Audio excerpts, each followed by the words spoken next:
Terming was established in Kule near Novi Sad in 1996 with a production workshop of 2,000 square meters.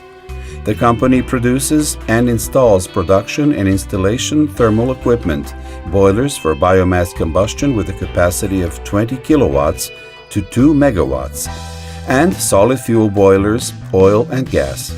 Terming also produces complete equipment for pig farms, greenhouse construction and heating of greenhouses, batch dryers, equipment for grains, heat accumulators, tanks, solar panels, water heaters, stainless steel and steel chimneys. Terming offers service of cutting, bending and rolling steel, welding steel, stainless steel and aluminum. Terming operates on the markets of Serbia, Croatia, Macedonia, Slovakia, Bosnia-Herzegovina and Montenegro.